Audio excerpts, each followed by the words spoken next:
Hello मेरे प्यारे बच्चों, कैसे हैं आप सब। Hope you all are fine. तो बच्चों, हमने मोशन चैप्टर स्टार्ट किया हुआ था जिसमें हमने ये पढ़ लिया था मोशन क्या है, स्पीड क्या है, वेलोसिटी क्या है, uniform non uniform speed, uniform non uniform velocity और uniform motion, non uniform motion, है ना। और न्यूमेरिकल्स भी हमने कुछ देखे थे। तो आज हमारा टॉपिक है दैट इज एक्सेलरेशन। तो बच्चा, एक्सेलरेशन क्या है? देखो, मोशन क्या था। मोशन क्या था कि अगर कोई बॉडी मूव कर रही है, मतलब किसी टाइम में वो अपनी पोजीशन चेंज कर रही है, तो हम कहते थे that body is in motion, है ना। तो मोशन क्या मतलब? चेंज इन पोजीशन, है ना। तो चेंज इन पोजीशन को हमने किस क्वांटिटी से डिफाइन किया? That is distance and displacement, है ना। अब अगर डिस्टेंस और डिस्प्लेसमेंट चेंज हो रहे थे तो हमने कौन सी क्वांटिटी डिफाइन की थी? That is speed. स्पीड क्या थी? Distance upon time. और वेलोसिटी क्या थी? Displacement upon time. मतलब डिस्टेंस और डिस्प्लेसमेंट से हमने एक नई क्वांटिटी एक्सप्लेन की, that is speed and velocity. तो अब देखो, डिस्टेंस, स्पीड क्या है? डिस्टेंस अपॉन टाइम, है ना। और वेलोसिटी क्या है? Displacement upon time. मतलब वो वेक्टर क्वांटिटी है, वहां पे मैग्नीट्यूड प्लस डायरेक्शन दोनों मायने रखती हैं, है ना। तो अब एक्सेलरेशन क्या है बेटा? आज हम एक नई क्वांटिटी डिराइव करेंगे, तो किससे करेंगे? ऑफ कोर्स वेलोसिटी से। वेलोसिटी क्या थी? Change in displacement. तो अब एक्सेलरेशन क्या होगा? Change in velocity with respect to time. तो एक्सेलरेशन, कोई भी चीज हम बोलते हैं दैट इज एन एक्सेलरेट, मतलब ये एक्सेलरेट कर रही है, तो हम क्या कहते हैं कि ये इंक्रीज हो रही है, इसकी वेलोसिटी, इसकी स्पीड इंक्रीज हो रही है ना। एक्सेलरेट का मतलब है टू इंक्रीज, ठीक है। तो rate of change of velocity क्या हो गया? एक्सेलरेशन। अब velocity of course vector quantity थी, तो एक्सेलरेशन वेलोसिटी के साथ हमने डिफाइन किया है, तो दैट मीन्स एक्सेलरेशन भी क्या है? वेक्टर क्वांटिटी है। वेलोसिटी, अब इसकी बात आई एसआई यूनिट की। एसआई यूनिट इसको होता है मीटर पर सेकंड स्क्वायर। वो कैसे होता है? देखो, एक्सेलरेशन है क्या? Change in velocity upon time, ठीक है। वेलोसिटी के यूनिट क्या थे? मीटर पर सेकंड। नीचे टाइम के यूनिट क्या आ गए? एक और सेकंड, तो 2 सेकंड हो गए ना, तो इसलिए क्या हो गया? मीटर पर सेकंड स्क्वायर, ठीक है। अब देखो, चेंज इन वेलोसिटी का मतलब दैट इज कि वेलोसिटी उसकी कितनी चेंज हुई। मतलब जब उसने स्टार्ट किया उसकी वेलोसिटी क्या थी, वो आगे जाता गया उसकी वेलोसिटी क्या हुई, जब वो फाइनल पोजीशन पे पहुंचा तो उसकी वेलोसिटी क्या थी। तो हम ये कह सकते हैं that change in velocity is difference between final velocity and initial velocity, है ना। तो अब एक्सेलरेशन मेरा क्या है? Change in velocity upon time. और चेंज इन वेलोसिटी क्या होता है? मतलब वेलोसिटी में चेंज क्या होगा? दैट इज फाइनल वेलोसिटी उसकी कितनी थी, और जब उसने स्टार्ट किया था उसकी इनिशियल वेलोसिटी कितनी थी, है ना। फाइनल वेलोसिटी को हम लिखते हैं v से, इनिशियल वेलोसिटी को हम लिखते हैं u से अपॉन t। तो v क्या हो गया? Final velocity. u क्या हो गया? Initial velocity. इनिशियल वेलोसिटी मतलब जब उसने स्टार्ट किया था तब उसकी वेलोसिटी क्या थी, और फाइनल वेलोसिटी जब उसने अपनी डेस्टिनी कंप्लीट करी तो उसकी वेलोसिटी क्या थी, है ना। टाइम तुम्हें पता ही है कि लेना है हमने यहाँ, मतलब दैट मीन्स ए क्या हो गया? v minus you upon T, या फिर change in velocity upon time. अब देखो, हम ये कब कहेंगे कि एक्सेलरेशन जीरो हो गया? एक्सेलरेशन जीरो का मतलब कि एक्सेलरेशन है क्या? Change in velocity. Change in velocity zero होगी तभी एक्सेलरेशन जीरो होगा। वो किस केस में हो सकता है? जब वेलोसिटी क्या हो? यूनिफॉर्म हो। यूनिफॉर्म का मतलब कांस्टेंट हो। जैसे कि एक ए टू बी गए, हम बी टू सी गए, है ना।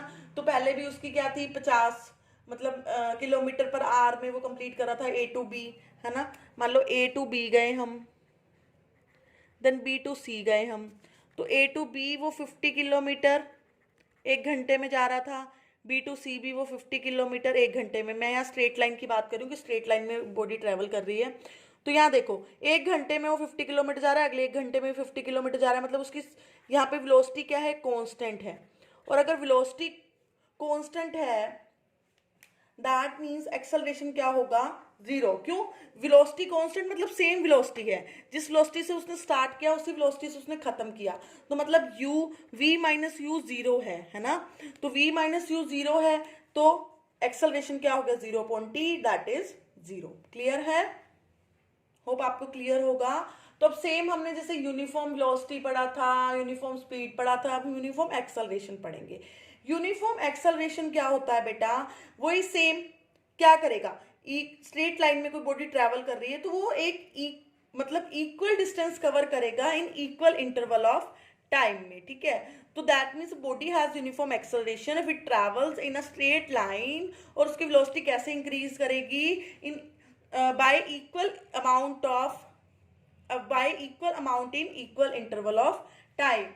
क्या कैसे इंक्रीज करेगी, इक्वल इंटरवल में वेलोसिटी जो है वो इंक्रीज करेगी, ठीक है। जैसे मैंने क्या किया, एग्जांपल लिया मैंने, कोई बॉडी, ये सेम पहले वाला, कोई ये कार है, ए टू बी गई, बी टू सी गई, सी टू डी गई, 50 किलोमीटर एक घंटे में, अगेन 50 किलोमीटर एक घंटे में, तो इसकी इनिशियल वेलोसिटी क्या है 50 किलोमीटर 1 आवर, देन उसकी फिर 50 किलोमीटर आवर, ऐसे करके वो 50 किलोमीटर पर आवर के उससे ही चल रहा है। दैट मीन्स यहाँ पे उसकी वेलोसिटी एक जैसी ही इंक्रीज हो रही है। दैट मीन्स यहाँ पे क्या है, यूनिफॉर्म एक्सेलरेशन, ठीक है। या फिर मान लो आप क्या कर रहे हो, एक पहाड़ी इलाके से जा रहे हो, ठीक है, पहाड़ी आ गई और आप पहाड़ी इलाके से साइकिल पे हो, आप पहाड़ी का इलाके से उतर रहे हो, है ना। तो चढ़ाई से जब हम स्लोप, मतलब एक किस्म से स्लोप से जब हम डाउन जाते हैं, तो हमें क्या है, हमें पैडल मारने की भी जरूरत नहीं है, ठीक है। तो हमारी क्या साइकिल अपने आप ही क्या होती रहती है, नीचे आती रहती है। दैट मीन्स वहां पे कौन सा मोशन होता है, यूनिफॉर्म एक्सेलरेटेड मोशन। या फिर देखो यहाँ पे एक मैंने क्या लिया है, इंक्लाइंड प्लेन लिया है, जिसमें मैंने एक बॉल लिया है। अगर इस बॉल को मैं ऐसे धकेलूं तो ये अपने आप ही नीचे आ जाएगी। इक्वल इंटरवल ऑफ टाइम में इसकी जो वेलोसिटी होगी वो इक्वली इंक्रीज करेगी, इक्वल अमाउंट से इंक्रीज करेगी, है ना। ये तो this is due to the gravity की वजह से होता है। तो ये एग्जाम्पल है जहां मतलब हम ये कह सकते हैं यहाँ पे क्या है, यूनिफॉर्म एक्सेलरेशन। अब है नॉन यूनिफॉर्म एक्सेलरेशन। वो क्या होगा कि इफ अगर वेलोसिटी इंक्रीज कर रही है बाय अनइक्वल अमाउंट से in equal interval of time, तो हम क्या कहेंगे, वहां कौन सा एक्सेलरेशन है, नॉन यूनिफॉर्म एक्सेलरेशन। जैसे मैंने एग्जांपल लिया है, the speed of a car running on a crowded city road changes continuity. Of course मैं मतलब कार है वही ले लो, हमने सेम एक कार ली, ठीक है। ये क्या कर रही है, ए टू बी जा रही है, बी टू सी जा रही है, सी टू डी जा रही है, ठीक है। पहले ये 50 किलोमीटर एक घंटे में कवर कर रही है, देन 60 एक घंटे में, देन 70 एक घंटे में। दैट मीन्स इसकी वेलोसिटी क्या कर रही है, इंक्रीज कर रही है, पर किससे कर रही है, अनइक्वल अमाउंट से कर रही है। पहले 50 थी, फिर 60 थी, फिर 70 थी एक एक घंटे में, पर टाइम इंटरवल कितना है, 1 घंटा ही है। तो यहाँ पे हम क्या कहेंगे कि क्या हो रहा है, नॉन यूनिफॉर्म एक्सेलरेशन। जो मैंने एग्जांपल लिया है कार वाला, उसका मतलब क्या है कि जो कार है वो एक क्राउडेड सिटी में है, भीड़ भाड़ वाली सिटी में से जा रही है, तो वहाँ उसकी जो वेलोसिटी होगी वो कंटिन्यूसली चेंज होगी। कहीं उसको ब्रेक्स लगानी पड़ेगी, है ना, कभी उसको रुकना भी पड़ेगा, है ना, कभी उसकी स्पीड ज़्यादा हो जाएगी, कभी वो बिल्कुल स्टॉप कर जाएगा, कभी इंक्रीज करने लगेगी जब ट्रैफिक कम हो जाएगा। That is the example of non uniform acceleration. एक टर्म और आपने पढ़नी है अब इस चैप्टर में, दैट इज रिटार्डेशन। ये क्या होता है, रिटार्डेशन, इसको हम नेगेटिव एक्सेलरेशन भी बोलते हैं और इसको हम डी एक्सेलरेशन भी बोलते हैं। इसकी डेफिनेशन क्या होगी, अगर कोई body is said to be retarded, अगर उसकी वेलोसिटी डिक्रीज करती है या नेगेटिव एक्सेलरेशन होता है, तो हम क्या कहेंगे, वहां पे क्या हो रहा है, रिटार्डेशन। जैसे एक ट्रेन है, वो कैसे रिटार्ड, उसका एक्सेलरेशन कब रिटार्ड होता है, कब उसमें रिटार्डेशन आता है, जब वो क्या करता है, उसकी स्पीड एकदम से वेलोसिटी स्लो हो जाती है जैसे ही वो स्टेशन के पास अप्रोच करता है। तो यहाँ मतलब अगर नेगेटिव एक्सेलरेशन है, एक्सेलरेशन की वैल्यू नेगेटिव आ रही है, तो हम क्या कहेंगे, वहां पे क्या हो रहा है, retardation. Retardation is actually acceleration with negative sign. Negative value जब होगी एक्सेलरेशन की, तो हम क्या कहेंगे, वहां क्या है, रिटार्डेशन। जैसे मैंने एक न्यूमेरिकल, जैसे कोई कार है वो ड्राइव कर रही है जिसकी इनिशियल वेलोसिटी 10 मीटर पर सेकंड, उसने कार ने 10 मीटर पर सेकंड से स्टार्ट किया और फिर ब्रेक लगाई और रेस्ट पे आ गया 5 सेकंड के अंदर अंदर, ठीक है। उसने 10 किलोमीटर से चलना स्टार्ट किया, देन उसने ब्रेक लगाई, ब्रेक लगाते ही उसकी कार स्टॉप हो गई, 5 सेकंड में ये प्रोसेस हुआ। तो हमने एक्सेलरेशन बताना है। देखो एक्सेलरेशन है क्या, that is change in velocity, that means final velocity minus initial velocity upon T, ठीक है। v 0 है यहाँ पे, क्यों, क्योंकि कार लास्ट में कहाँ से आई है, रेस्ट पे हो गई है, सॉरी, ठीक है। मतलब उसने 10 किलोमीटर पर आवर से स्टार्ट किया, दैट मीन्स वो क्या है, उसकी इनिशियल वेलोसिटी 10 मीटर पर सेकंड से, सॉरी, उसने 10 मीटर पर सेकंड से स्टार्ट किया, दैट मीन्स वो क्या है, उसकी इनिशियल वेलोसिटी जब उसने स्टार्ट किया, ठीक है। फाइनल वेलोसिटी उसने ब्रेक लगा दी, वो रेस्ट पे आ गया, ठीक है। तो वो क्या हुई, उसकी फाइनल वेलोसिटी, वो क्या है हमारे यहाँ पे 0, रेस्ट पे आ गया, दैट मीन्स 0, वो मूव ही नहीं कर रहा, और टाइम हमें दिया हुआ है 5 सेकेंड।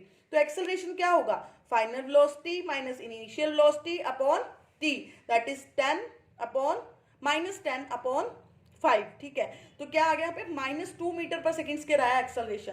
दैट मीन्स यहाँ पे एक्सेलरेशन की वैल्यू क्या है, नेगेटिव है। दैट मीन्स यहाँ क्या हो रहा है, retardation. Negative value of acceleration shows that the velocity of body is decreasing. इसका क्या मतलब होता है, अगर नेगेटिव वैल्यू आ रही है एक्सेलरेशन की, कि जो बॉडी की वेलोसिटी है वो क्या हो रही है, डिक्रीज हो रही है। तो बच्चों होप आपको आज एक्सेलरेशन वाला टॉपिक अच्छे से समझ आया होगा। उसके बाद हम ग्राफ करेंगे, velocity time graph, position time graph. Then next हमारी इक्वेशन ऑफ मोशन रह गई, 2-3 टॉपिक रह गए हैं। तो होप ये 1-2 लेक्चर में आपका चैप्टर कंप्लीट हो जाएगा। तब तक आप अपने पिछले लेक्चर्स अच्छे से देखो, न्यूमेरिकल पार्ट अच्छे से करो और अपने इस लॉकडाउन का अच्छे से अपने टाइम को यूटिलाइज करो और इस चैप्टर को पूरे प्रॉपर अच्छे से कर लो, क्योंकि बच्चा बाद में फिर फिजिक्स में बच्चों को बहुत प्रॉब्लम आती है। तो आप पहले से अपना ये पार्ट स्ट्रॉन्ग रखो, ठीक है। थैंक यू सो मच, फिर से मिलेंगे, बाय।